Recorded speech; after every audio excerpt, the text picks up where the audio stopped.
Hello friends, I welcome you to மணிபேஜி junior channel. So இன்றைக்கி வந்து நம்ம என்ன பார்க்க போதும் அப்படின்னாக்கா டிவிடெண்ட் ஸ்டாக்ஸ். ஸோ 2024க்கான டாப் டிவிடெண்ட் பேயிங் ஸ்டாக்ஸ் பற்றி இப்போ நம்ம வந்து பார்க்க போதும். ஸோ இதில் வந்து பார்த்தீங்கன்னாக்கா என்னென்ன அட்வான்டேஜ் அப்படின்னாக்கா, ஸோ டிவிடெண்ட் அதுவும் இருக்குது. அண்ட் வந்து செகண்ட் வந்து இது எல்லாமே வந்து பிஎஸ்சி செக்டர் ஸ்டாக்ஸு. தேர்ட் வந்து கேபிட்டல் அப்ரிசியேஷனே வந்து பார்த்தீங்கன்னாக்கா, ஸோ ப்ரைவேட் ஸ்டாக்ஸ்க்கு ஈக்குவலாக, ப்ரைவேட் கம்பெனிக்கு ஈக்குவலாக வந்து அதை விட அதிகமாகவே கொடுத்துருக்குற stocks. So 2 in 1 dividend and also நமக்கான கேபிட்டல் அப்ரிசியேஷன் ரெண்டுமே வந்து நம்ம இப்போ எக்ஸ்பெக்ட் பண்ணுறோம். ஓகேங்களா? இப்போ நம்ம வந்து டைரெக்டாக வந்து நம்ம வந்து டைம் வேஸ்ட் பண்ணாமல் ஸ்டாக் பார்க்க போயிடலாம். ஸோ இது வந்து டிஸ்க்ளைமர். ஸோ உங்களுடைய ஓன் ரிசர்ச் பண்ணிவிட்டு you can make any financial moments. ஓகேங்களா? ஸோ இது வந்து பார்த்தீங்கன்னாக்கா நம்மளோட சேனல். ஸோ நம்ம வந்து பார்த்தீங்கன்னாக்கா டெலகிராம் அண்ட் இன்ஸ்டாகிராமில் வந்து நீங்கள் ஃபாலோ பண்ணலாம். And also this is our YouTube channel. So Telegram link வந்து பார்த்தீங்கன்னாக்கா நம்மளுடைய இன்ஸ்டாகிராம் அக்கௌண்ட்லேயும் இருக்கும். அண்ட் நான் இதோடைய கமெண்ட் செக்ஷன்லேயும் நான் போடுறேன். அண்ட் டெலகிராமில் வந்து பார்த்தீங்கன்னாக்கா டே டு டே வந்து நம்ம என்னென்ன ட்ரேட்ஸ் எடுக்கிறோம் அண்ட் என்னென்ன டெக்னிக்கலாக வந்து ஸ்டாக்ஸ் எங்கெங்கே ரிவர்சல்ஸ் ஆகும் அப்படின்றது எல்லாமே harmonics and price actions base பண்ணி போஸ்ட் பண்ணிகிட்ருக்கோம். ஓகே, நம்மளோட ஃபஸ்ட்டு ஸ்டாக் வந்து பார்த்தீங்கன்னாக்கா Coal India. So Coal India stock வந்து பார்த்தீங்கன்னாக்கா, ஸோ கரண்ட் ப்ரொடியூஸ் பண்ணுறதுல வந்து விச் மீன்ஸ் பவர் ப்ரொடியூஸ் பண்ணுறதுல அரௌண்ட் மோர் தென் 50% வந்து பார்த்தீங்கன்னாக்கா கோல்லேருந்து தான் வந்து ப்ரொடியூஸ் பண்ணுறாங்க. ஓகேங்களா? இது வந்து one of the PSU sector கவர்மெண்ட்டோடைய ஸ்டாக்ஸ் தான். ஸோ இதோட கரண்ட் ப்ரைஸ் வந்து பார்த்தீங்கன்னாக்கா 470 வந்து ட்ரேட் ஆகிட்டு இருக்கு. ஸோ 1 இயருக்கான ஐலோ பார்க்கும்போது 488 வரைக்கும் போயிட்டு இப்போ வந்து 470 வந்து ட்ரேட் ஆகிட்டு இருக்கு. ஸோ இது வந்து பார்த்தீங்கன்னாக்கா ஸ்டாக் பி வந்து ரொம்பவே கம்மியாக தான் இருக்குது. ஸோ கவர்மெண்ட் செக்டர் ஸ்டாக்ஸ் எல்லாமே வந்து ப்ரைஸ் டு earnings வந்து கம்மியாக தான் இருக்கும். அண்ட் இதுவுமே வந்து அதோட இந்த இண்டஸ்ட்ரி பியை விட கம்மியாக தான் இருக்குது. ஓகேங்களா? நெக்ஸ்ட் வந்து பார்க்கும்போது புக் வேல்யூ விட கம்பேர் பண்ணும்போது கொஞ்சம் வந்து இதுவாக தான் இருக்குது. புக் வேல்யூ வந்து 134 தான். பட் வந்து ஸ்டாக் வந்து கிட்டத்தட்ட நம்ம வந்து 3.5 to 4 டைம்ஸ் பே பண்ணி வாங்குற மாதிரி இருக்குது. இது 470 rupees கிட்ட இருக்குது. பட் ஆனால் அதர் சைடு வந்து டிவிடெண்ட் ஈல்டு வந்து பார்த்தீங்கன்னாக்கா 5% இருக்குது ஃப்ரெண்ட்ஸ். விச் மீன்ஸ் நீங்கள் வந்து இந்த ஸ்டாக்கில் வந்து ஸோ இன்றைக்கி வந்து ஒரு 470 rupees இன்வெஸ்ட் பண்ணுறீங்க அப்படின்னாக்கா நெக்ஸ்ட்டு 1 இயர் கழிச்சு இந்த ஸ்டாக்கை நீங்கள் 470க்கே வந்து சேல்ஸ் பண்ணால் கூட உங்களுக்கு வந்து பேங்க்கில் பேங்க்கில் நீங்கள் அந்த அமௌண்ட் வச்சிங்கனாக்கா ஒரு 3% அது 2.5 தான் உங்களுக்கு வந்து இன்ட்ரெஸ்ட் வரும். இந்த ஸ்டாக்கில் வந்து பார்த்தீங்கன்னாக்கா லாஸ்ட் இயர் பேஸ் பண்ணி வந்ததுக்கு ரேஷியோ இது வந்து 5% வந்து கொடுத்துருக்காங்க இன்ட்ரெஸ்ட் லைக் டிவிடெண்ட். ஓகேங்களா? அண்ட் டெப்ட் வெரி மேஜர் திங். டெப்ட் வந்து பார்த்தீங்கன்னாக்கா 0.08 தான் இருக்குது. விச் மீன்ஸ் கடனே இல்லை இந்த கம்பெனிக்குன்ற மாதிரி இருக்குது. ஸோ இது வந்து ஒரு கேபிட்டல் வந்து பார்த்தீங்கன்னாக்கா பெரிய கேபிட்டல் டிப்ளாய் பண்ணுற ஒரு கம்பெனி. ஏன்னா வந்து நிறைய வந்து எக்யூப்மெண்ட்ஸ் எல்லாமே இது பண்ணி தான் வந்து கோல்லேருந்து பவர் ப்ரொடியூஸ் பண்ணுவாங்க.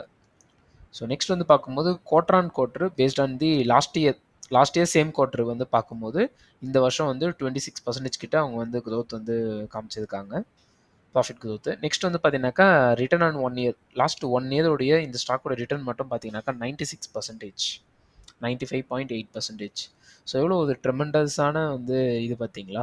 ஸோ ஈக்குவலன் டு ப்ரைவேட் செக்டர் இது வந்து 95.8 கொடுத்ததுக்கு ப்ளஸ் டிவிடெண்ட் ஈல்டும் ஒரு 5%. ஆல்மோஸ்ட் லாஸ்ட் 1 இயரில் வந்து ஸோ இந்த ஸ்டாக் வந்து 100% ரிட்டர்ன் வந்து கொடுத்ததுக்கு.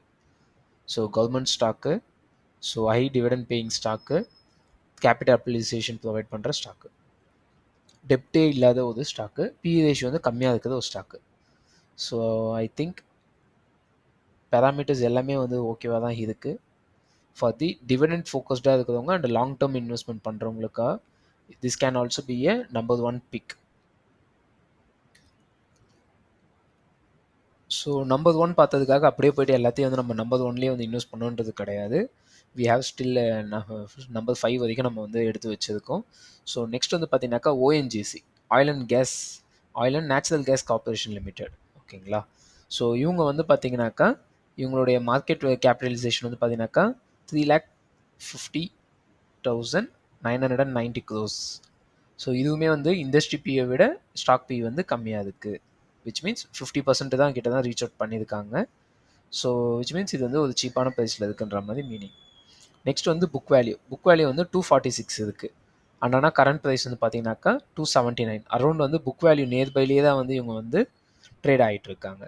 ஹை வந்து 293, லோ வந்து 150, இப்போ வந்து 280 வந்து ட்ரேட் ஆகிட்டு இருக்காங்க. இவங்களோட டிவிடெண்ட் ஈல்டு வந்து பார்த்தீங்கன்னாக்கா 4%.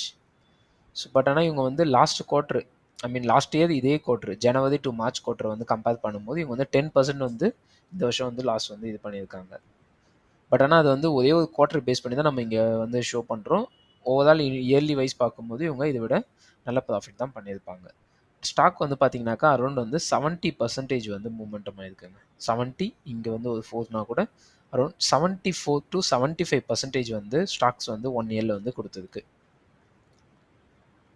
ஸோ நெக்ஸ்ட் நம்மளோட பிக்கில் வந்து பார்த்தீங்கன்னாக்கா சோஃபார் ஆல்மோஸ்ட் நம்ம இதன் பவர் செக்டரில் தான் டச் பண்ணிக்கிட்டு இருக்கோம். நெக்ஸ்ட் வந்து பார்த்தீங்கன்னாக்கா பவர் கிரிட். பவர் கிரிட் வந்து என்ன பண்ணுறாங்கனாக்கா இவ்வளோ நாள் நம்ம பார்த்தவங்க வந்து கோல் இண்டியாலாம் வந்து பவரை வந்து ப்ரொடியூஸ் பண்ணுறாங்க. பவர் கிரிட் வந்து பவரை வந்து டிரான்ஸ்மிட் பண்ணுறாங்க. ஓகேங்களா? ஸோ இவங்க வந்து பார்த்தீங்கன்னாக்கா இவங்களோட மார்க்கெட் கேபிட்டலைசேஷன் வந்து இங்கே இருக்குது. அரௌண்ட் வந்து 3 lakh கிட்ட இருக்காங்க. கரண்ட் ப்ரைஸ் வந்து 317. ஐ அண்ட் லோ ப்ரைஸ் வந்து பார்த்தீங்கன்னா லோ வந்து 172 கிட்ட இருக்குது அண்ட் ஐ வந்து 320 கிட்ட. ஸோ இவங்க வந்து ஸ்டாக் பி வந்து கொஞ்சம் வந்து அதிகமாக இருக்குது மற்ற கம்பெனிஸ் கம்பேர் பண்ணும்போது. பட் ஆனால் வந்து இவங்களோட இண்டஸ்ட்ரி பியுமே வந்து 32 கிட்ட இருக்குது. ஸோ ஆல்மோஸ்ட் இவங்க ஒரு 60% நியர்பையில் வந்து இருக்காங்க. மற்ற ஸ்டாக்ஸ் நம்ம பார்த்தோம் இல்லையா இது வரைக்கும் அவங்க எல்லாருமே வந்து 50% தான் ரீச் அவுட் பண்ணியிருக்காங்க இண்டஸ்ட்ரி பிஏ. ஸோ விச் மீன்ஸ் அவங்க எல்லாம் சீப்பாக இருக்கிறாங்கன்ட்டு இவங்க வந்து 60% போது இவங்க வந்து கொஞ்சம் வந்து ப்ரைஸியாக இருக்காங்க. பட் ஆனால் வந்து கம்பேரிட்டிவ்லி இண்டஸ்ட்ரி பே விட கம்மியாக இருக்கிறாங்கனாக்கா அது சீப்பாக இருக்கிறாங்கன்னு தான் மீனிங். புக் வேல்யூ வந்து பார்க்கும்போது 94 rupees கிட்ட இருக்குது. 93.4 rupees கிட்ட இருக்குது. ஸோ ரவுண்ட் ஆஃப் பண்ணோம் அப்படின்னாக்கா 93 and 94 rupees கிட்ட இருக்குது. இவங்க வந்து ஆனால் கரண்ட் ப்ரைஸ் வந்து கிட்டத்தட்ட வந்து ஒரு 3 times கிட்ட தான் இருக்காங்க. 3+ கிட்டவே இருக்காங்க. டெப்ட் வந்து பார்த்தீங்கன்னாக்கா அகெயின் இவங்களுக்கு வந்து டெப்ட் வந்து கொஞ்சம் அதிகமாக தான் இருக்குது. பட் வந்து கம்பேரிட்டிவ்லி இவங்க வந்து பவர் கிரிட் கார்பரேஷன் பவரை வந்து கிரிட் பண்ணுறாங்கன்னும் போது டிரான்ஸ்மிட் பண்ணுறாங்கன்னும் போது நிறைய எக்யூப்மெண்ட்ஸ் எல்லாமே வந்து இருக்கும். நிறைய இன்ஃப்ராஸ்ட்ரக்சர்ஸ் எல்லாமே அவங்க பண்ண வேண்டியது இருக்கும். அதுக்காக வந்து பார்க்கும்போது நம்ம வந்து அவங்க கடன் வந்து இருக்கிறது வந்து ஒரு நாமினலான ஒரு விஷயம் தான். ஏன்னா வந்து அவங்க ஒரு இன்ஃப்ராஸ்ட்ரக்சர் போட்டாங்கன்னா அந்த இன்ஃப்ராஸ்ட்ரக்சருக்கு அவங்க கடன் வாங்கி தான் பண்ணுற மாதிரி இருக்கும். அதுலேருந்து அவங்க ரிட்டர்ன் எடுக்கணும் அப்படின்னாக்கா அது வந்து லாங் டைம் எடுத்தால் தான் அந்த ரிட்டர்ன் வந்து எடுக்க முடியும். இவங்க வந்து டிவிடெண்ட் ஈல்டு வந்து பார்த்தீங்கன்னாக்கா 3.5% வந்து தராங்க. ப்ளஸ் வந்து 1 year ரிட்டர்ன் வந்து பார்த்தீங்கன்னாக்கா 81% வந்து கொடுத்துருக்காங்க. ஸோ இங்கே வந்து 81, இங்கே வந்து ஒரு 3.5னா கூட ஒரு நியர்பை ஒரு 85% வந்து ப்ராஃபிட் வந்து 1 இயரில் கொடுத்துருக்காங்க. குவார்ட்டர்லி ப்ராஃபிட்டுமே வந்து 10% வந்து லாஸ்ட் இயரை விட இந்த இயருக்கு வந்து பர்டிகுலர் குவார்ட்டர் ஃபஸ்ட் குவார்ட்டர் வந்து last I mean John to March quarter வந்து பார்த்தீங்கன்னாக்கா ஒரு 10.5% வந்து இது பண்ணியிருக்காங்க. ஸோ இவ்வளோ நாள் நம்ம வந்து ப்ரொடியூஸ் பண்ணுறவங்களையும் பார்த்துட்டோம் அண்டு டிரான்ஸ்மிட் பண்ணுறவங்களையும் பார்த்துட்டோம். இப்போ இதுக்கெல்லாம் வந்து ஃபினான்ஸ் பண்ணுறவங்களையும் நம்ம வந்து டச் பண்ணோம். ஸோ என்பிஎஃப்சிஸில் வந்து இப்போ நம்ம மூவ் ஆன் பண்ணுறோம். ஸோ ஆப்வியஸாக வந்து ஆர்இசி எல்லாருக்குமே தெரிஞ்ச ஸ்டாக் தான். ஸோ இந்த ஸ்டாக் வந்து பார்த்தீங்கன்னாக்கா கரண்ட் ப்ரைஸ் வந்து 544 இருக்குது, சாரி 545 இருக்குது. ஸோ இது வந்து டிவிடெண்ட்லேருந்து கொஞ்சம் கம்மி தான். பட் ஆனால் இது வந்து ஒரு என்பிஎஃப்சி ஸ்டாக்குன்றதுனால மற்ற ஸ்டாக்ஸை விட இந்த ஸ்டாக்ஸ் வந்து ரிஸ்க் வந்து ரொம்ப கொஞ்சம் வந்து மினிமலாக தான் இருக்கும். அதனால் வந்து இது ஒரு குட் சாய்ஸ் தான் நான் சொல்கிறேன். அண்ட் இன்னொரு ரீசன் வந்து என்னென்னா இந்த ஸ்டாக் வந்து அரௌண்ட் வந்து 1 இயரில் 320% வந்து இன்க்ரீஸ் ஆகிருக்குங்க. ஸோ ஸ்டாக் பி வந்து ஸ்டாக் பி வந்து இண்டஸ்ட்ரி பி விட கம்மியாக இருக்குது. புக் வேல்யூ வந்து ஸ்டாக் வந்து புக் வேல்யூ விட 2 times கிட்ட இருக்குது. டெப்ட் டு ஈக்விட்டி வந்து 6.42 times இருக்குது. ஸோ இது வந்து நெக்லிஜிபிள். ஒய் பிகாஸ் இவங்க வந்து எல்லாத்துக்குள்ளேயும் வந்து டெபாசிட்ஸ் மாதிரி அமௌண்ட்டை வந்து கலெக்ட் பண்ணி பாண்ட்ஸ்லாம் போட்டு அமௌண்ட்டை கலெக்ட் பண்ணி அதை தான் வந்து மற்றவங்களுக்கு வந்து இன்ட்ரெஸ்ட்டுக்கு வந்து கொடுக்குறாங்க. ஓகேங்களா? ஸோ 8% வந்து இன்ட்ரெஸ்ட் கொடுத்து அமௌண்ட்டை வாங்கிட்டு அதை வந்து 10%, 11%, 12%ன்ற மாதிரி அதர் கம்பெனிஸ்க்கு வந்து இன்ட்ரெஸ்ட்டுக்கு வந்து பேமெண்ட் பண்ணுறாங்க. ஸோ அவங்களுடைய இன்ட்ரெஸ்ட் வந்து அகெயின் அவங்க வந்து வாங்கின லோனுனா ரீபே பண்ண இவங்களுக்கு வந்து ப்ராஃபிட் வரும். அப்படி பார்க்கும்போது ஸோ லாஸ்ட் இயர் குவார்ட்டருக்கும் இந்த இயர் குவார்ட்டருக்கும் பார்க்கும்போது 33% கிட்ட அவங்க வந்து அந்த ஒரு பர்டிகுலர் குவார்ட்டர்லி ப்ராஃபிட் மட்டுமே பண்ணியிருக்காங்க. அண்ட் இவங்களுமே வந்து ஆர்இசி வந்து மெஜாரிட்டி வந்து கவர்மெண்ட் கம்பெனிக்கு தான் வந்து இது கொடுப்பாங்க லோன்ஸாக. அதனால் அந்த லோன் வந்து எல்லாமே வந்து இதுவாகிறதுக்கான பாசிபிலிட்டிஸும் அதிகமாக இருக்குது.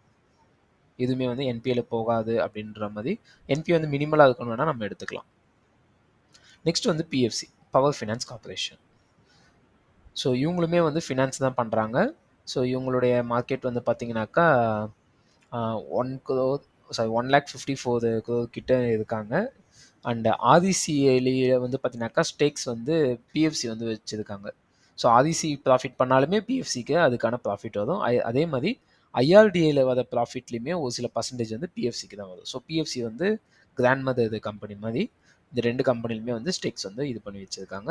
இண்டஸ்ட்ரி பியை விட 3 டைம்ஸ்ல கிட்ட இருக்காங்க. லைக் வந்து 4 டைம்ஸ் அதுவும் 25% தான் வந்து இண்டஸ்ட்ரி பியை வந்து இவங்க ரீச் பண்ணியிருக்காங்க. விச் மீன்ஸ் ரொம்பவே சீப்பாக இருக்காங்க. கரண்ட் ப்ரைஸ் வந்து 466, லோ வந்து 131 அண்ட் ஹை வந்து 486. டிவிடெண்ட் ஈல்டு வந்து 2% இருக்காங்க. அண்ட் புக் வேல்யூ வந்து ஒரு 1.5 கிட்ட இருக்காங்க. ஸோ டெப்ட் வந்து அகைன் நெக்லிஜிபிள், நம்ம வந்து இதை நெக்லெக்ட் பண்ணிக்கலாம். குவார்ட்டர்லி ப்ராஃபிட் வந்து பார்க்கும்போது 20% அண்ட் ஓவரால் 1 இயர் ரிட்டர்ன் வந்து 252. ஓகேங்களா. ஸோ இப்போ இந்த ஸ்டாக்ஸ் எல்லாமே வந்து பார்த்தீங்கன்னாக்கா கரண்ட் ப்ரைஸை பேஸ் பண்ணி தான் இந்த டிவிடெண்ட் ஈல்டு வந்து இதுவாகிட்டு இருக்கு. ஸோ ஸ்டாக்ஸ் கம்மியாக ஸ்டாக்கோட ப்ரைஸ் கம்மியாக டிவிடெண்டோடைய ஈல்டு அந்த பர்சன்டேஜ் வந்து பார்த்தீங்கன்னாக்கா நமக்கு அதிகமாகிட்டே தான் போகும். ஸோ நான் வந்து என்ன பண்ணிட்டு இருக்கேன் அப்படின்னாக்கா, ஒரு சின்ன போர்ஷனை வந்து அட் எனி ப்ரைஸ், அது எவ்வளோ ஹையஸ்ட் ப்ரைஸாக இருந்தாலும் சரி, விச் மீன்ஸ் இப்போ இருக்கிற கரண்ட் மார்க்கெட் ப்ரைஸ்லேயே ஒரு சின்ன போர்ஷனை வந்து நான் ஆல்ரெடி இன்வெஸ்ட்மெண்ட் பண்ணி வச்சிருப்பேன். அந்த இன்வெஸ்ட்மெண்ட்டில் இது வந்து ஸ்டாக்ஸ் வந்து கீழே வத நான் வந்து கொஞ்சம் கொஞ்சமாக மந்த்லி 1 or 2 ஸ்டாக்ஸ் மாதிரி ஆவரேஜ் பண்ணி இன்வெஸ்ட்மெண்ட் பண்ணி வச்சிருவேன். ஸோ அது மேலே போகும்போது அகெயின் வந்து கொஞ்சம் கொஞ்சமாக மேலே போக கொஞ்சம் கொஞ்சமாக கட் பண்ணிகிட்டே வருவேன். ஸோ நமக்கு கேபிட்டல் அப்ரிசியேஷனும் இருக்கும், அந்த 1 year 2 yearக்கான டிவிடெண்ட் ஈல்டும் நமக்கு பேரலாக வந்துகிட்டே இருக்கும். ஸோ இந்த மாதிரி நமக்கு நிறைய வீடியோஸ் வேணும் அப்படின்னாக்கா நீங்கள் வந்து நமக்கு கமெண்ட் பண்ணுங்கள். அண்ட் நம்மளோட டெலகிராம் அண்ட் இன்ஸ்டாகிராம்லேயும் ஃபாலோ பண்ணுங்கள். அண்ட் கம்ப்ளீட்டாகவே வந்து டெலகிராமில் வந்து டெக்னிக்கல் அனலைஸ் பண்ணுற சார்ட்ஸ் எல்லாமே போஸ்ட் பண்ணிகிட்ருக்கோம். டெய்லி வந்து 10%, 11% எல்லாமே ஸ்டாக்ஸ் எல்லாம் மூமெண்டம் கொடுத்துட்ருக்கு. நம்மளோட ஸ்டாக்ஸ் எல்லாமே ரிவர்சல் ஆகி. So thank you, happy trading.